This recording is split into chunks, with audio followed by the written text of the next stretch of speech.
Hey, this is John Robb here interviewing Alain Whyte. Played in his own band, also plays in Morrissey's band, wrote probably most of his best hits, and also writes hits for lots of other people. So it's quite a fascinating kind of composite career. And to start off with, I'm just kind of interested to know when you write a song, how do you know where to place it? Or are you writing with the people you're writing for? Do you kind of write the song to fit into that place? That's a really good question. I think I can vouch on the Morrissey writing process. For me, it was like, oh, I write this tune, and I try to envision what I think would work for him. So obviously, there's elements of what he's done in the past, and I put a lot of my own influences in there too. So I think the earlier Arsenal period, all that stuff, I think it was just me trying to write something similar to the Smiths, but I probably did it badly. Well, no, I think you did it differently. I mean, obviously Johnny Marr is completely brilliant. I mean, there's no discussion over that. But what you were doing, what I liked about your Arsenal was that combination between rockabilly and glam, but also a sense of drama in the songs as well. Yeah, I mean, I'll be honest, I think the Your Arsenal lineup was the closest that any solo musicians that have played with Morrissey became a band to the Smiths in a way. Do you know what I mean? Like, it was the closest that ever got to being like the Smiths, but obviously different, and I've said this to a lot of people. I think in my head, I was like, I wanted to be as good as the Smiths. I wanted it to be like the Smiths, but really we were so rough around the edges. We were more like the Clash. I like that. I like the punkiness of it, and I like the kind of rockabilly edges, and I like the kind of glam stuff in there. And it's interesting to listen to your solo tracks. I think it's coming out as a 4-track EP, if I'm right, isn't it? That's correct. Yeah. Yeah. I mean, all those elements are in there as well. So it's obviously very much a style that you write in, isn't it? It's your personal style. I guess so. It's interesting. This is, my third kind of alternative solo EP. I know I put out a Christmas EP, but that was more for fun, and I tried to do that more in a traditional, old school kind of 50s way. But I mean, that's never really left me, that background, because I used to go to the rockabilly clubs, and funny enough, it was a rockabilly club where I met Morrissey for the first time. So but yeah, the first two EPs are more sort of alternative rock, they're more, rockers, rock and roll, as you call it.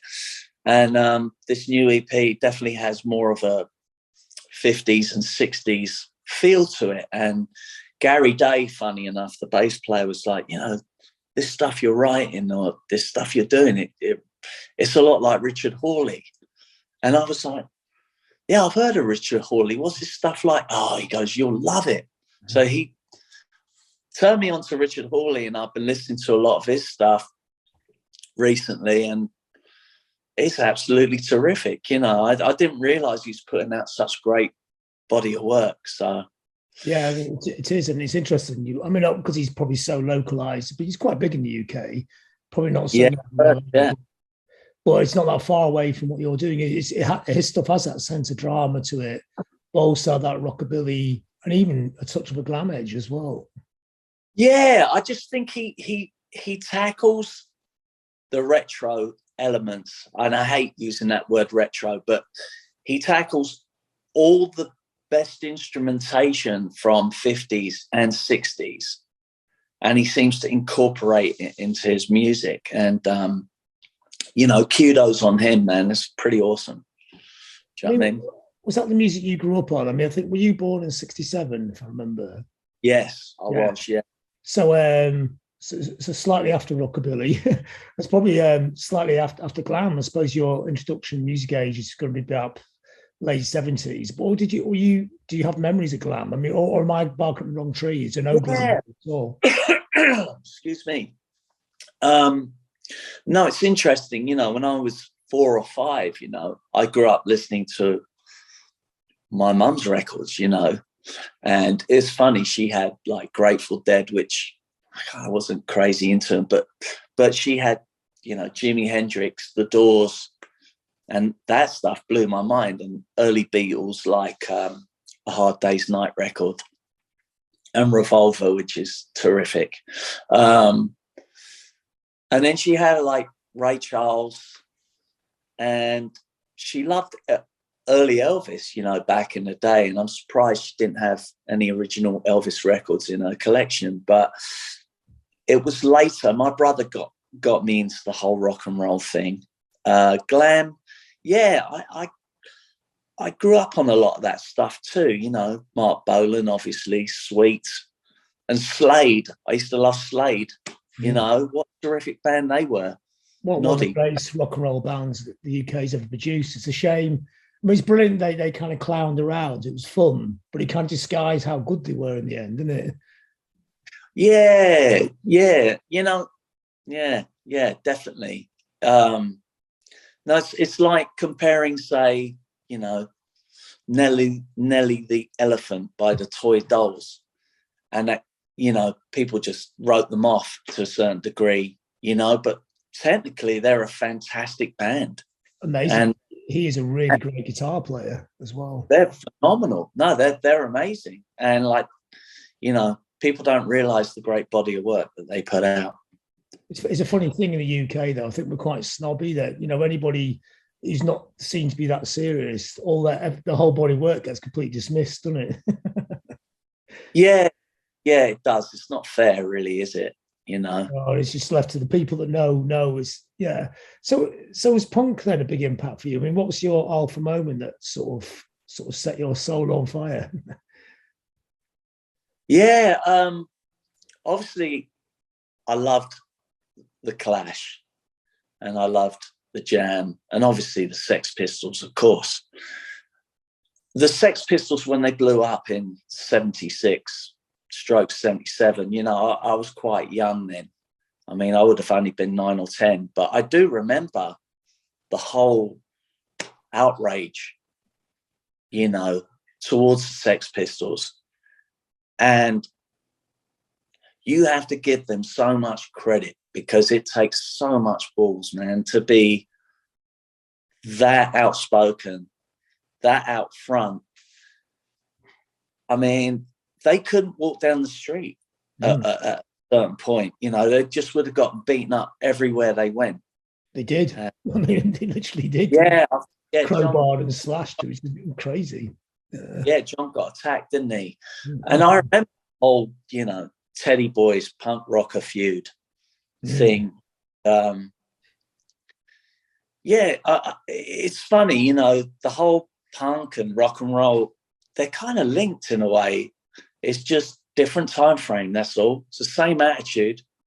Oh yeah. I mean, that's the thing. As you get older, you realise music, it kind of changes, but the framework stays the same, doesn't it? So there's garage bands forming now for the same reason that you would have started 40 years ago, and I would have started 40 years ago. It's the same rush. Well, I was more garage trousers. Yeah. To be honest with you, sorry, I didn't mean to interrupt you. I wish there were more garage bands starting. I don't know if that's the case over in England, but I mean, here in America, I don't know what's going on with the state of the industry. It's just dreadful. You know, it's all the same usual suspects. And, you know, I'm not going to diss anyone or anything like that, because, you know, we're all in a good fight. But it just seems very coordinated and controlled now. And it doesn't inspire young kids to pick up a guitar and form like the Ramones did. You know what I mean? So. But over here, there's probably more young bands than ever. Have they got any chance getting through? That's the hard bit. It's become much more of a filtering process. Yeah. So I mean, yeah.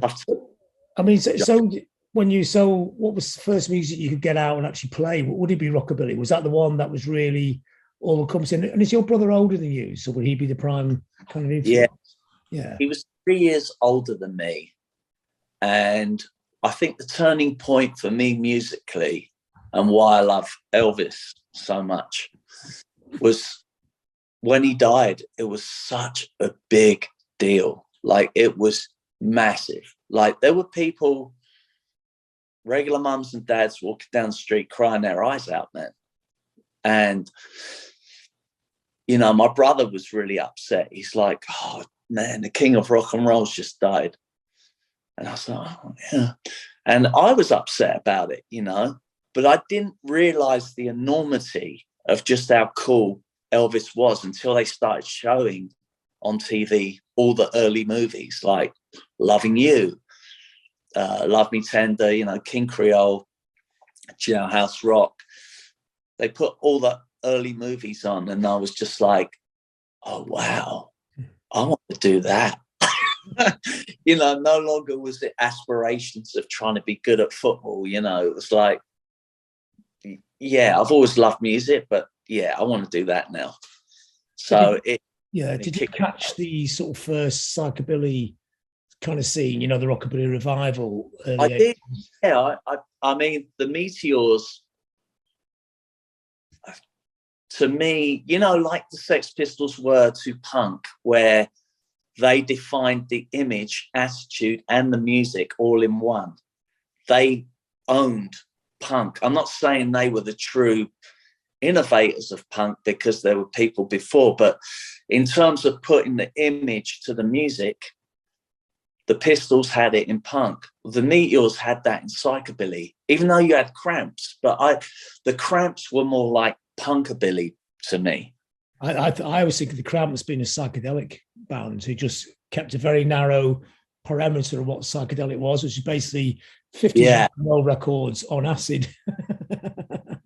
Yeah, I mean, I love them. They're one of the greatest bands ever. Yeah. Oh, absolutely. Garbage Man. What an amazing song that is. Incredible. And what a guitar player, Poison Ivy is.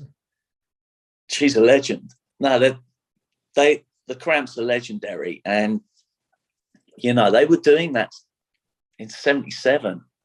So they kind of latched on to the punk scene, but it was amazing that they were channeling all the early 50s and early 60s, like, you know, garage punk sort of stuff. And they were taking it into their own kind of direction. I think they were also the first band to call themselves Psychobilly as well, even though the term ended up being a different place. But I think in the very early days on their flyers, they put Psychobilly. And in a sense, they are psycho, aren't they? So well, they were, but they sounded more like garage punk, or they had that punk element, whilst the Meteors definitely, I guess, had more of a rockabilly background thrown into what they. But I don't know. For me, I always thought, you know, the Meteors were kind of like the first psychobilly band, and then shortly after was Guana Bats and, you know, Fireball XL5 and all these other bands, the Stingrays. Oh, brilliant bands! Yeah, play gigs with them. Yeah. Val's a great guy, good guy. Yeah, I used to know him about 40 years ago. So would you go to a lot of these gigs? Were you part of that scene in London? You know, I ashamedly have not seen the Meat. I missed the Meteors. I didn't get to see him play live. I saw them times. I even missed the Stray Cats when they kicked off. I've missed so many great bands. I even missed seeing the Clash live, which is crazy. As Joe Strummer was, you know, back then, you know, he married my step cousin, had kids with her, and I met him a few times, and he was really, really great guy, you know. Terrible loss to music, him not being around. Yeah, it was a really sad day. I guess you're exactly the wrong age to see all those bands. Most of them had stopped by the time you could get to the gig. I was around. I just somehow didn't get to see them. So silly, you know. But you know, I saw Killing Joke back in the day. I mean, you did that fantastic interview with Jazz Coleman last week or so, and what an interesting interview. I found that riveting and really fascinating. He seems like a very, very interesting character, you know. Yeah, he is. I think the thing about Jazz is for years people thought he was a bit mad, and now they realise he's just like, he is the news now, isn't it? You put the news on and everything Jazz was saying is actually in the news. Wow. No, you know, yeah, I think you have to be a little bit out there to sort of stand out so much. Like, you know, Killing Joke are their own entity. I know they came out from the post-punk kind of period and punk in a sense, but, you know, they always did their own thing and stood out a mile. And you have to admire that. I admire Coleman, man. I think he's a really fascinating guy. In fact, he's the Dos Equis commercial guy, and he's the most interesting man in the world. That's what I think. No, he seems like a very fascinating guy, you know, and I was really interested to hear what he had to say. So where were you getting your musical dose from? Were you going out to clubs, or, you know, if you're not seeing these bands, or were you seeing other bands, you know, would you be seeing the Iguana Bats and some of the other groups at that period? I think I missed the Iguana Bats. My brother really likes the Iguana Bats. He says they're terrific. Great live, actually, to this day. Yeah, I believe it. Yeah, Pip, he's a good front man. No, so, you know, I would go to the rockabilly clubs, and obviously the rockabilly's kind of frowned upon, the whole new psychobilly scene, but secretly a lot of us really liked it, you know. Like, secretly a lot of us liked the Sex Pistols, you know, my brother being one. He admired the Sex Pistols. How can you not admire someone being outspoken and having the courage to be that strong? Plus backing it up with a great band. I mean, they do sound fantastic. Oh, so were you more on the rockabilly scene than the psychobilly scene? The psychobilly scene was a fun scene, and it seemed to, you know, really be kicking off. And then I think the house scene kind of came along and it kind of imploded. I don't know what happened. It kind of just fizzled out, you know. A lot of those guys, they crossed over into the house scene. It's a really weird sort of the pop culture, isn't it? They just switched the drugs around and went dancing all night to different music. That's it. And then they, you know, everyone got into ecstasy, and the rest is history, whatever. Were you dressing the part at the time? Did you, I mean, or were you just sort of lurking in the background? Or were you one of the guys with the giant quiffs, the whole caboodle? No, I was more of a rockabilly, you know, to be honest with you. I had the cuff jeans and the, you know, red wing biker steel toe cap buckle boots, and, you know, the jean jacket. And then I had the, you know, vintage 50s clobber that I'd go and wear down the clubs and stuff, you know. Which clubs were you going to in London? I used to go to Dingwalls every Saturday.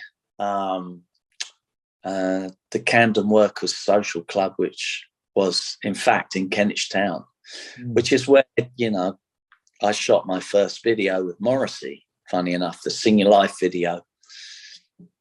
Yeah. So when did you start playing guitar? Was it around about this time, or was that something that came later on? I started playing guitar when I was about 15, I think. I started on drums when I was about 14.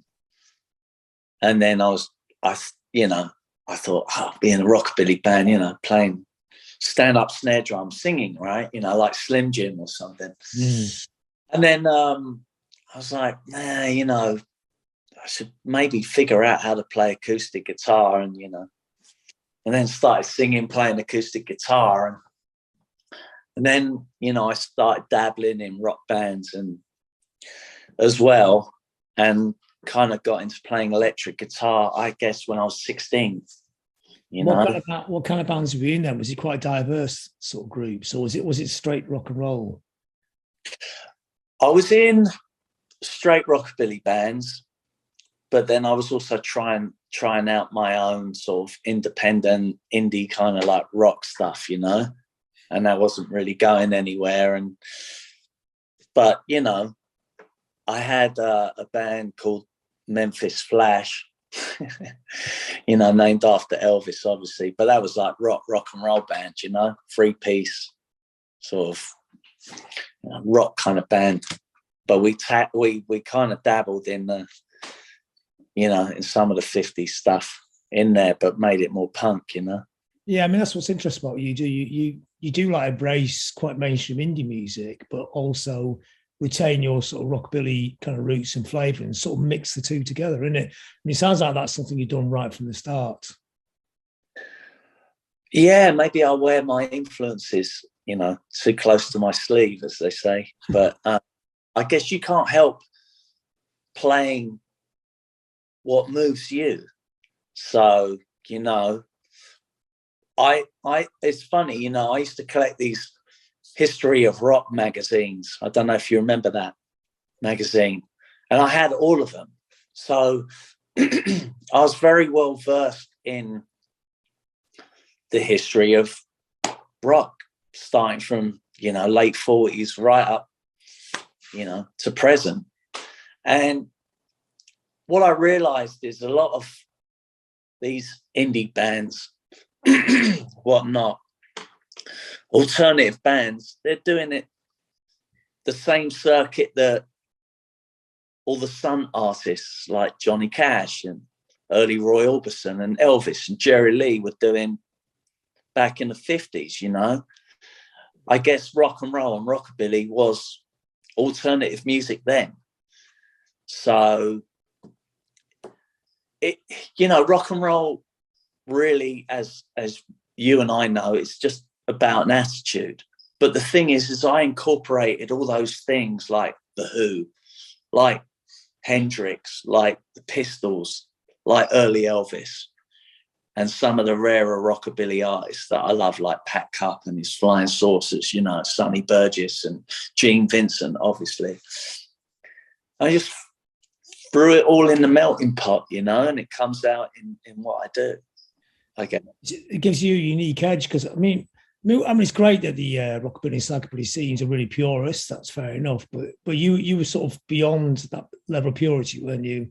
There was these other bounds, these other things. I mean, I've seen interviews where you talk about you really like the Killers or groups you would not expect, you know. But it makes sense, you know, that you know how to write a pop song, but also decorate it in a sense with a rockabilly, psychobilly edge, which gives it its excitement. Well, yeah. I mean, for example, you know, everyone at my school was into the Jam and the Clash, you know, at the time. So Top of the Pops was huge, right? So every Thursday night you would sit down, wait to see like who was in the charts, you know, what was going on. And I'll never forget it, you know. So one week it's like, you know, Classic Nouveau or someone like that, you know, Paul Young and all this Billy Ocean, all these mainstream things. And it's like, yeah, whatever. The Smiths came on with What Difference Does It Make? And I was like, wow. You know, it just blew me away. I was like, that really dark intro, the way they looked, the sound, it was nothing I'd heard before. Just like when the Pistols maybe came out, you know, for people, it was nothing you had heard before. But this was different because the guitars were really clean, but there was this dark, weird feeling to it. And then, you know, you had this cool looking singer with big quiff and glasses. It was like, oh, this guy's like a nerdy kind of Buddy Holly. I love this, you know. And I went to school to make love. I went to school and, you know, a friend of mine was a mod, Graham. I'll never forget it. I said to him, hey, did you watch Top of the Pops last night? I said, I think I just saw one of the best bands I've ever seen in years. He's like, what's that then? I said, the Smiths. And he says, "Oh, that watercress head, screw that," or something like along those lines. I was like, "No, mate, you're wrong, man." I said, "Dude, I'm telling you, that's the best thing I've seen in years." And lo and behold, we are both right. You know, they were one of the best bands. But yeah, I mean, Top of the Pops was the staple diet of, like, you know, being introduced to amazing acts when they came along. And the Smiths stood out like sore thumbs, immediately intriguing. So you playing in your own bands at this time? So I mean, there were smaller bands. Would you be playing around the club circuits, or would they be ad hoc bands? You played 3 or 4 gigs, do another band, just playing for fun, really? Yeah, I mean, I had aspirations, obviously, but, you know, I was humble with it. I was like, oh, I don't know, you know, see how it goes. But yeah, try. And then you go to a gig and see some bands, and it would be like, oh, God, I really need to go back to the drawing board. Like, you know, I remember seeing Boys Wonder back in '86, you know, and nobody really knows much about that band, right? But they were one of the best live bands I've ever seen at that point, you know. And to think that they were going while the Smiths were still going, doing what they were doing. If they had been doing that 5 years later, they would have been spearheading Britpop movement, because they were behind in some ways, Britpop, and they were after kind of punk, because they kind of took elements of the Pistols and Small Faces and the Who, but they had every sound when I went to see them live that I was like, wow, these guys are so good. They're channeling everything I love. Do you know what I mean? Yeah, they were almost like Blur, really, 7 years early.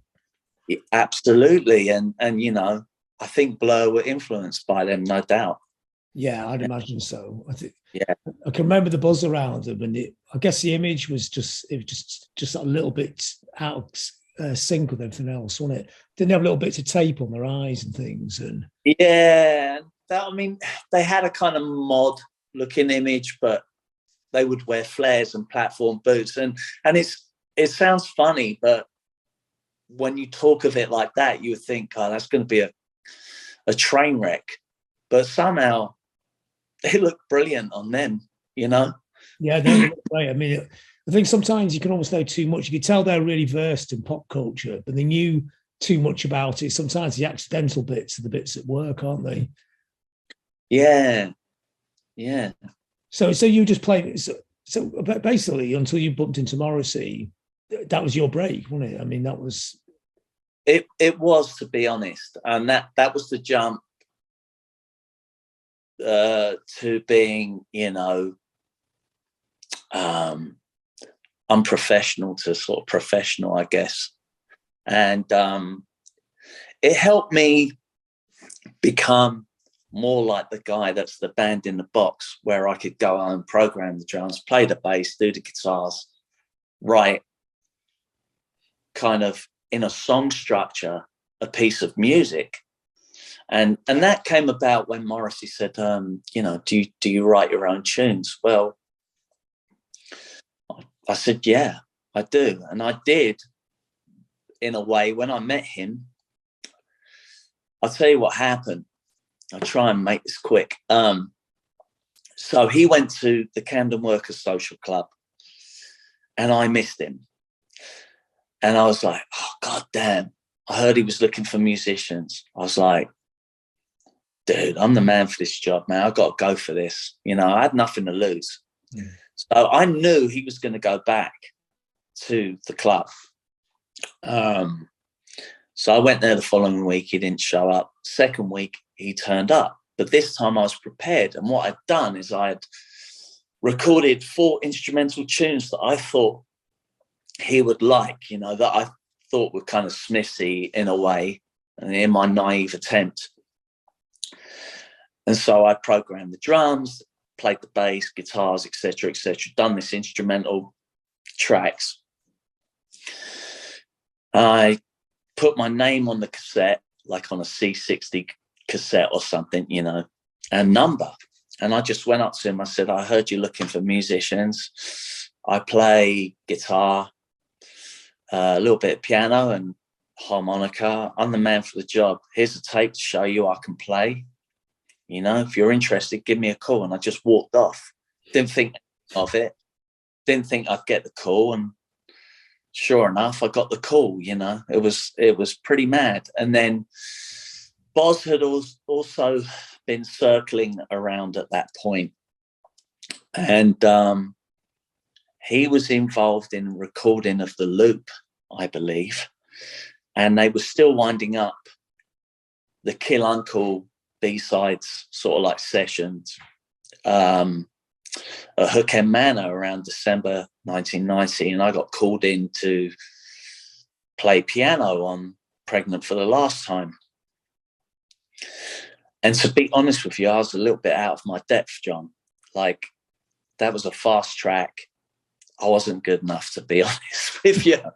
And so, like, I kind of failed the session pretty badly. And I think I was too in awe, I suppose, of Morrissey. And I think he just was like, you know, he was a bit dismissive of me, to say the least. Apparently I'd ruined the session, you know. Yeah. And Boz was like really mad at me. He was like, you know, well, if, you know, you ruined the session, blah, blah. I said, look, man, I was just being me. I was out of my depth. I'm sorry. So I thought, I've blown my chance. Now, this was December 1990.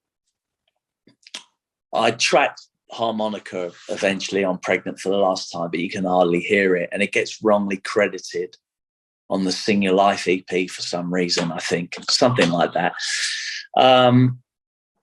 Roll around March. I'm in the Richard Steele's pub in Belsize Park, and I'm with Gary Day and Spencer Coburn. We'd been playing in a band called the Memphis Sinners. And the guitarist John O'Malley was in a band called the Nitros. Lovely, lovely guy. We're still friends to this day. He's a terrific guitar player. But he wasn't there. We're just sitting there having a drink. In walks Morrissey, and we were upstairs in the upstairs part of Richard Steele's. In walks Morrissey, and my hair's all washed out because I washed it out for some reason. And I'm wearing this like leather jacket, washed out flat hair, thinking like, God, I look like a right donut, you know. Anyway, so I walked up to the bar and said, oh, hello, Moz, you know, it's Alan, do you remember me? He's like, oh yes. How are you doing? So I'm doing okay, you know. He said, well, what you been up to? Like, what have you been doing? And so, well, I just finished rehearsal with these boys over here, you know, and we was just coming up here having a quiet drink. Then he turned around and said to me, actually, I'm doing a video. Would you guys like to pose as my backing band in the video? And that's when I knew, like, yes, got another chance here, man. So, and I immediately said, oh yeah, absolutely, that'd be great, love to do it. And so he got up and left, and I walked over to the band. I walked over to Gary and Spencer, and I said, you'll never believe this, man. Morrissey's asked us to pose as his band for his next video. Like, we need to get rehearsing straight up right away. We need to go and rehearse up some of his stuff, maybe some Smith stuff, and a lot of his stuff, which would have been like Boner Drag material and Kill Uncle. And so that's what we did. We did the video for Sing Your Life, which was at the Camden Workers Social Club, which, funny enough, was the same place where I first met Morrissey. A lot of my friends are in that video, jiving to the song, dancing to the song. Chrissy Hine was there.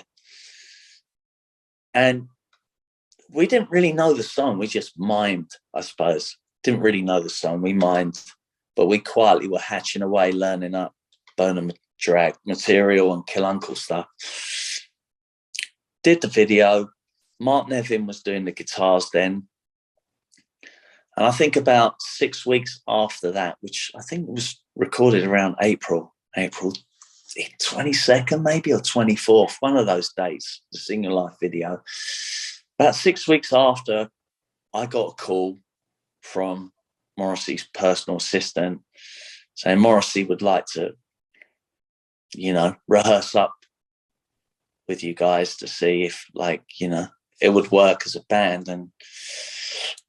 But he said, there's one problem. Mark Nevin's pulled out. Do you know anybody that could be the musical director and fill his place? I said, actually, I do know one person. And that's when I brought back in Boz Bora. So I kind of redeemed myself. And that's really a true story of how it all happened. And then we rehearsed up for 6 weeks down in near Brighton, and then just went off on tour. It's interesting how he works with people that aren't known. Is this because he puts them in a more powerful position? I mean, surely he could just ring up, like loads of like superstar players, couldn't he? Come play stuff for him, or does he just prefer like having like almost like a street garage band? I mean, if I'm to be perfectly honest, at the time I remember thinking, why didn't he take out the people that played on Bone a Drag record? That's great musicianship. I mean, we were so rough around the edges, John. I mean, I'll be honest, Kill Uncle, we were very ropey.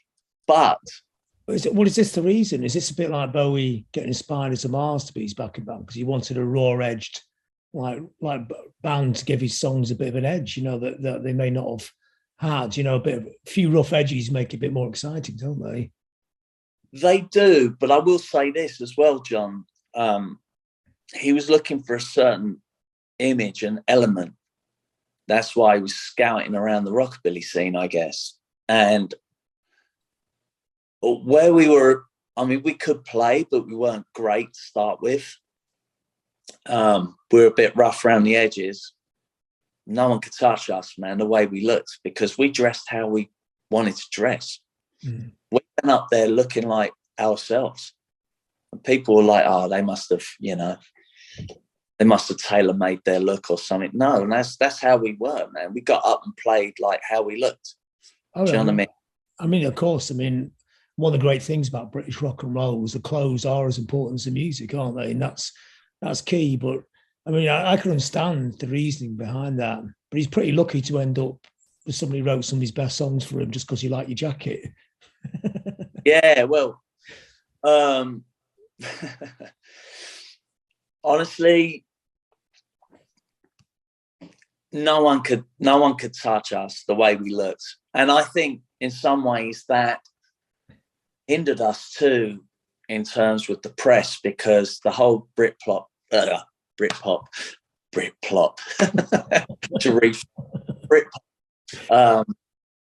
No, it dropped, but it was more of a kind of 60s indie mod kind of image, and we totally got overlooked.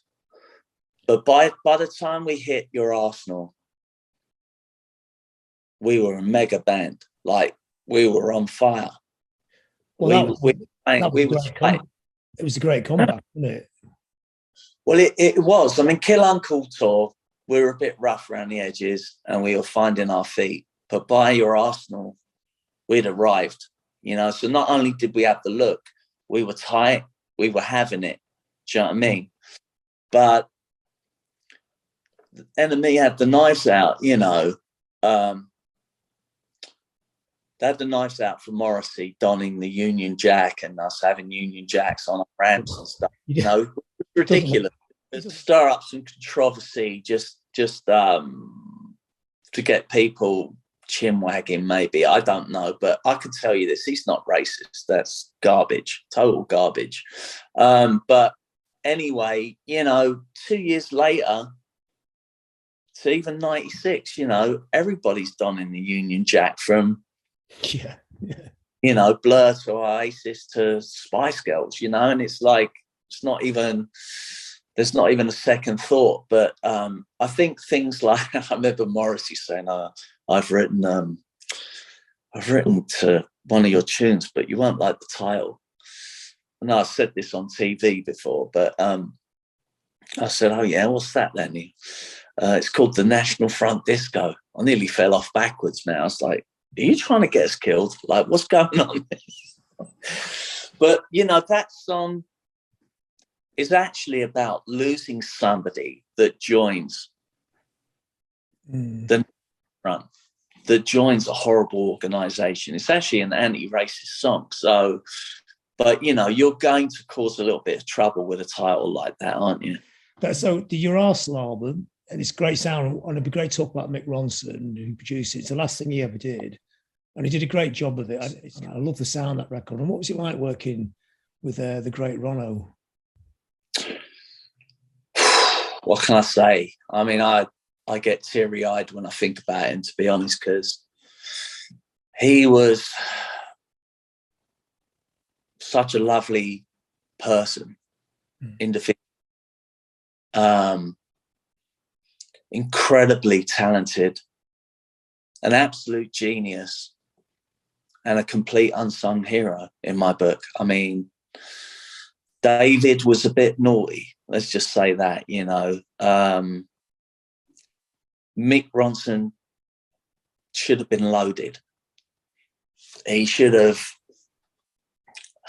been treated better, honestly. And funny enough, Morrissey treated him really well. He got paid really well to do the Your Arsenal gig, and that was the last record that he did. And he was just fantastic. I mean, he really was. He was a great guitarist. He did a brilliant job. I remember one night, you know, we'd tracked acoustic guitars on Seasick Yet Still Docked, and we had the drums and the upright bass and everything. And we came down in the morning at, you know, went into the studio around 11, and Morrissey came in, and Mick goes, hey, Moz, you know, I'll put down some like Ebo guitars down on like Seasick Yet Still Docked. Do you want to have a listen? Tell me what you think. Hit play, and we just went, our jaws just dropped, because it was so ambient and so beautiful, and it was almost orchestration, you know. It was like a whole orchestration in itself, and it took the song to a different realm, and Morrissey was just blown away. We all were. It was like, wow. Yeah, I mean, the most humble person with incredible, immense talent, you know. He could score out music. I mean, he scored out the orchestration for Life on Mars. He scored out parts for Walk on the Wild Side for Lou Reed. He came up with that legendary bass line. He is such a genius, or was such a genius, I should say. Is and was. He suggested a slide solo, just go up and down the guitar for Jack the Ripper, you know, that, you know, he suggested that. I did it. He was like, oh, that's great. Yeah, that's it. That's what you should do. And what was it like for you to work? I mean, it's kind of weird, because you're in a similar position in Morrissey's band, you and Boz, I suppose, between you doing the Mick Ronson role. What was it like working for him to work with you? You know, like, was it, you know, was he thinking, I'm working with Morrissey? Was he working very closely with the band? He's not treating you like a backing band. He's treating you as equal. I mean, you know, I think he could see the green in our eyes, in the sense that, you know, we were kind of naive to a certain degree, and, you know, maybe not as proficient musically, but he saw a lot. I think he saw a lot of himself, his younger self, in us. So he could relate. Yeah. Could relate to where we were coming from. And he could enhance that and get the best out of us, you know, with the limitations that he had, which was maybe us not being seasoned pros or whatnot. But, you know, we went in there and smashed a wicked record. with help. Yeah, I think it was very timely. You know, when it landed, it was just the right time, and it was a bit of a resurgence of interest, and I think it was sort of defining naysayers in a way, wasn't it, that record? Would you? I know with Johnny Marr, he would just give Morrissey a song, and Morrissey would thread the vocals on the top of it. Yeah, it's the same.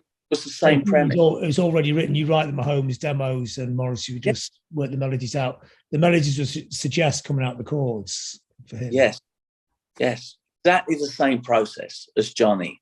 And you know, some people have said that I'm kind of like the Johnny Marr of his solo career, because I've got 72 cuts with him, maybe. And now that I've rejoined, they'd probably, hopefully, get some more tunes with him. Yeah, I mean, I work hard. I try to give him the best stuff I can give him, which I think would suit him. I realised I'm pretty good at writing to something.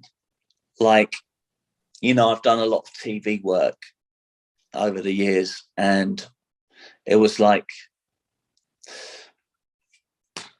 I want you to write a 50s kind of, you know, malt shop oldies type song. So, okay, no problem. Went and did it, got in a singer, tracked it, and it got licensed. So you know, I think with Mozza, I put my feeling and what I think he would like into the stuff that I write. And I hope that. So to have a brief, if you've got a brief, it makes a big difference. It makes it easy for you to write. Yeah, it does. It does. But, you know, that's, yeah, that is, I like the test. I like the challenge of being pushed outside the box to a certain degree. Do you know what I mean? Different briefs, I guess. I mean, you've written for so many different people, haven't you? Like will.i.am. I mean, these are co-credits, but still, it's still a brief, and you still got to do it. And Madonna as well. I mean, it's quite amazingly eclectic, but I like that. I think it's great. It's all pop music for me, whether it's the Old Surfers or Madonna. It's all pop, and you seem to be able to work in all these different sort of spaces, which is quite interesting. Well, I think that's what makes you an interesting person, that you can be open to see. Again, what we're talking about is an attitude in music. I mean, I'll be honest with you, a lot of that stuff, the current stuff, it's not my usual realm, but I got in with a team of songwriters and I became their kind of organics guy. They'd be like, we need guitars on this. So I ended up doing all the guitars on Don't Wake Me Up by, you know, Chris Brown. The Madonna song was born out of a banjo idea, and I hadn't even played the banjo before. I just picked it up and started finger picking this thing, trying to figure out how to man this banjo. And Jean-Baptiste, who was the main honcho for the songwriting team, known as Free School, he goes, that's great, work on that, track that, give it to Ryan, see what he comes up with. And we built this whole thing around that, and it became the song Love Spent for Madonna. But that's the thing, you know, I did a lot of sessions for will.i.am, and one time it was like, need you to come in and put acoustic guitar down on this track, and I do this acoustic guitar track, and after I was done, in walks bloody Justin Bieber into the booth. I'm like, the hell. So it's a different way of working this, and you're sort of working almost with will.i.am. Of course, you're working with him, but often you'd be working. You wouldn't even meet the person you write the song for. You just put a big guitar on it, or do you originate some of these ideas as well? Is it different processes? I think with the current guys that I've done work with, it was more like, you know, the other writer within the group had done the basic beats and all the thing, and then I had to put in my own parts of guitar. So, you know, I complemented the bones, you know. But some stuff I did. I got the brief of like, we need something that's a little bit like Wonderwall. I'm going to get in trouble here. No, but we want the vibe of Wonderwall for VV Brown. It's like, okay, let me think.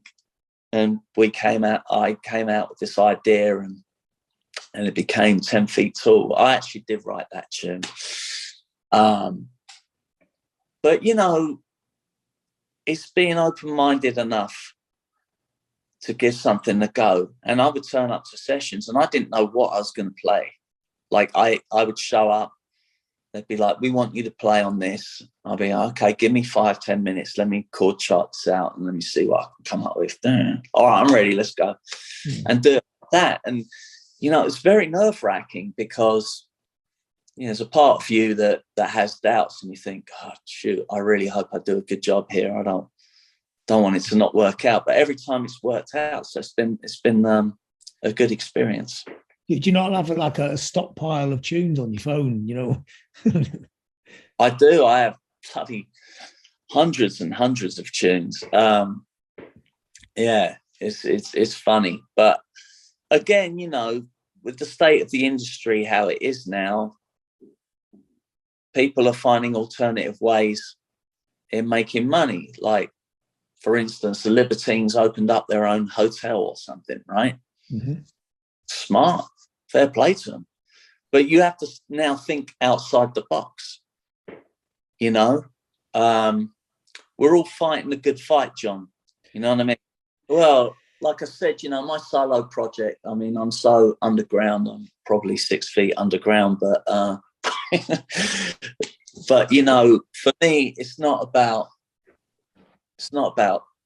trying to make it or about fame. For me, it's about freedom of art and expression. It's interesting why you want to do them. You know, obviously, yeah, because it's great to do your own songs and sing them. But, you know, when you're used to a certain level, you know, when you tour with Morrissey, you know, and you're back in the group now, that's a nice level to be at. Big gigs, comfortable life, or, you know, or sort of co-writing sort of pop hits. That's cool as well. Nice little paycheck for that. Great. That's really good, deserved and earned. But to still have that thing when you want to, you know, basically start off all over again and go back in the bars and sing and play your own songs is very admirable. It's quite hard work. It's hard work for all of us. But you've got the choice. You don't even have to do it. Yeah, well, yeah. I just, over a 30-year period, John, I had written a lot of songs and a lot of them weren't great. But out of all that batch, as well as writing new stuff, it was like, why am I not releasing this stuff? It makes no sense. And before I joined Morrissey, I decided to focus more on my solo stuff, and I was really gung-ho about it. And I did have a band and we did some shows out here in LA, and then somehow it kind of fell apart just prior to COVID hitting. And that's when I decided to, well, it'd be really neat. Why don't I get Spencer and Gary back to play with me? You know? Oh, cool. Yeah. And then I thought the guitarist that I had at the time, who was Greg Kemp, great guitarist, really good dude, was still good friends from Smash Mouth. He went off traveling around America and couldn't do this gig. And it was like, oh man, everything's quashed. And so Gary was talking to me and he said, look, you know, why don't you reach out to Craig Gannon, see if he, you know, would want to do it? And why don't we, you know, do something? Why don't we record remotely right now? Because COVID had just hit. I said, do you think Craig would be interested in doing this? He said, well, if you don't ask, you don't know. And it's like, yeah, you're right. Don't see why not, you know. It seemed like a logical fit. And my plan was to go out and do a 30-year sort of like Kill Uncle anniversary or something like that, you know, but like go out and play a lot of my solo stuff, obviously, but then play the stuff that we had played live with Morrissey, you know, 30 years prior. Or some of them, you know, maybe 6 songs and the rest, you know, but like for the fans, you know, I thought it would have been fun, you know. excited for that. And, you know, I'd applied for work visas for Gary and Spencer, and then COVID hit and the government offices shut down for like 2.5 years, and I basically lost 3 years work visa. Spent a lot. But now you can resurrect it, so it's the 33rd anniversary. Yeah, right. Or 30 if we get to last that long. But you look good, John. You look good, mate. Young. Yeah. I'm nearly as old as your boss. Oh, right. Okay. Well, looking good, man. So you're going to tour this then? Is it just like more of a local tour, or are you going to try and take it out across USA, maybe back into Europe and the UK? Yeah, I mean, we had a tour lined up in the UK through Bugbear, and which is a booking agent, and then we were going to do 2 nights at the Star and Garter in Manchester for, the Morrissey meet or whatever it's called, meet up. Yeah, but it fell through, because of COVID, and then now I'm kind of like going out and playing with Morrissey. It's kind of halted things a little bit, but I do want to do shows, and I do want to do gigs with Gary, Spencer and Craig. It's been nice remotely recording and file sharing and being able to get this EP that's now finally coming out. And again, because of COVID, it's taken us a year to get the record pressed. I mean, it's just ridiculous. I mean, not that he has to, but was Morrissey interested in what you do with your solo stuff? Does he listen to it? I mean, is he quite supportive of what you do? I think so. I mean, I've not spoken to him about it. What was interesting is before he reached out and wanted to meet me, and I was like, I wonder what he wants, it's just weird. He said, what have you been doing? I said, well, I've been doing my own solo stuff. I've just put out a video, and this was, about a year after I'd put out the experiment video, just prior to doing the higher power video. So I sent him, the experiment video. He said, I'd like to see it, I said, okay. So I sent it to him, and I think he was shocked. I think he liked it,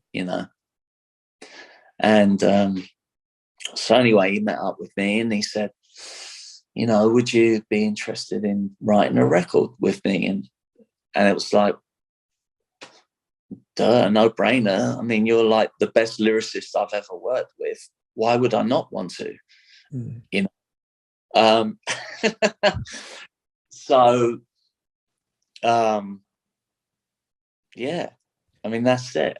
And I'm just what made him come back to you again then? I mean, I guess he wouldn't say, and you'd just be kind of guessing, apart from all the obvious reasons. Well, I think what's interesting is I had done a lot of lockdown videos of acoustic versions of songs that I have co-written with Morrissey, and it was nice revisiting a lot of that stuff. But I think those went down really, really well, and I just did it for fun. I would do like a video, one song a day, every day, and put it out there and set up a YouTube channel and whatnot. And it gained a lot of traction, and then it gained me a lot of fans. But really, I was just doing it for fun, But I think some of those acoustic sessions, probably alerted him like, oh wow, okay, like, yeah, he's still got the chops, Yeah. And that's the irony, is that I'm playing better now than when I did back then. And so, it has been more enjoyable. It was interesting going back. I'm just seeing how it goes. I'm taking it, a step at a time. And, as long as it's enjoyable, and as long as everything's cool and fun, I'm all in, Is You it know what I mean? cool and fun most of the time in the periods you've been in the band? There were times where it was quite tough and stressful. But really, to be honest, a lot of that was more personal struggles I was dealing with. You know, I can take the blame for my end of things, how, you know, things that had happened. And now it's just, it was nice to go back to kind of, again, bury a ghost of how I'd left the band in a way. It kind of just fell apart. It just happened. Do you know what I mean? I can't explain. It just happened. And it was like it wasn't left in the right circumstance, you know. So it was nice coming back and burying that demon, and then, you know, and so, yeah, I mean, I just, as long as I enjoy it and it's fun, and, you know, get out there, kick ass, that's all I want to do, you know. Is your relationship different now? Or, you know, you come back, everyone's kind of older, wiser.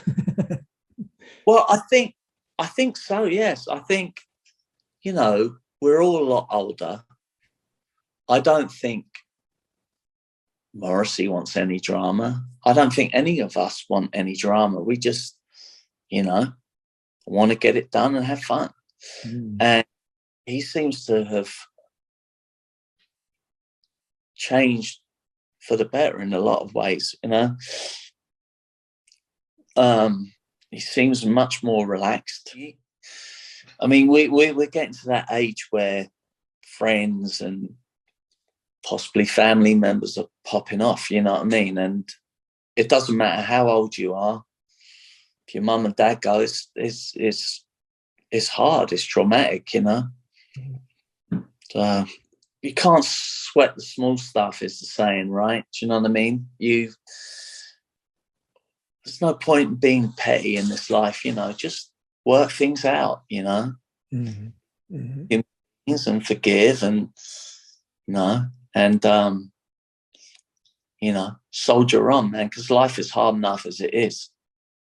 You know what I mean? Anyway, you know, I'm shooting for the Tell Me EP to be released on April 27th, which is exactly 30 years to date that We Hate When Our Friends Become Successful was released, which was the first Morrissey single I co-wrote with him.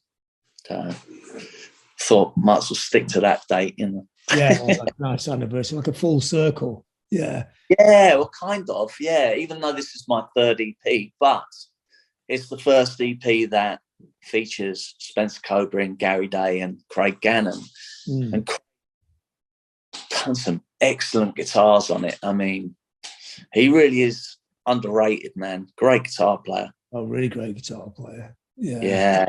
Honoured to have Wayne. Times. Yeah. So I just wondered, did you ever bump into Johnny Marr at all? No, I met Johnny years ago when I wasn't with Mozza, and so, you know, I'm Alain Whyte, you know. And he goes, oh, I get to ask you the question everybody asks me. I was like, oh yeah, what's that? He goes, would you ever go back and work with Mozza? And at that time I said, I don't know. I don't know, you know. Never say never, but like, I don't know. Do you know what I mean? Well, the next day I met him again for coffee, and I said, you know, I had a thought about what you asked me. And he said, well, what was that then? You asked me if I'd ever go back and play with Mozza again. I goes, I got the right answer now. He goes, oh, what's that then? I said, only if you were doing it. And he went, oh, what? Wouldn't that be some fucking band? That's what he said.